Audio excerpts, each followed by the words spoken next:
अर्थसंकल्प आहे असा अर्थसंकल्प पाहिला नसल्याची टीका उद्धव ठाकरेंनी सरकारवर केली।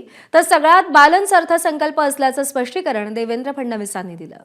महायुती सरकारला एक संकल्प पत्र 2024 महाराष्ट्र विधानसभा निवडणूक भारतीय जनता पार्टी ह्याच्यातल्या तुम्ही काय आता पहिला अर्थसंकल्प मांडल्यासारखी एक तरी गोष्ट तुम्ही आजच्या अर्थसंकल्पात मांडली का? मग हे कधी होणार तुमचे संकल्प? मग 2050 साली काहीतरी करू, 3800 काय 76 साली करू, याला या वर्षीचा अर्थसंकल्प नाही म्हणता येणार। म्हणजे एकतर अधिक कामं ही पूर्वी जी सुरू होती त्यातलीच आहेत, त्याच्यानंतर जी करणार आहोत ते उद्या करू, परवा करू, ह्या अशा पद्धतीचा अर्थसंकल्प आहे। आणि हा अत्यंत बोगस अर्थसंकल्प खरंच 10,000 वर्षात नसला तरी गेल्या अनेक वर्षात मांडला गेला असेल या विधानसभेत असं मला वाटत नाही।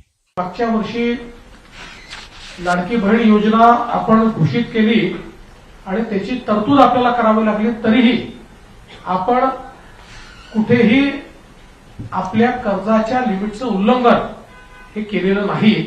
त्यामुळे मला असं वाटतं की अशा या सगळ्या ज्याला म्हणतात आर्थिक तणावाच्या स्थितीमध्ये किंवा भाराच्या स्थितीमध्ये देखील अतिशय बॅलन्स्ड अशा प्रकारचा हा अर्थसंकल्प या ठिकाणी सादर झालाय।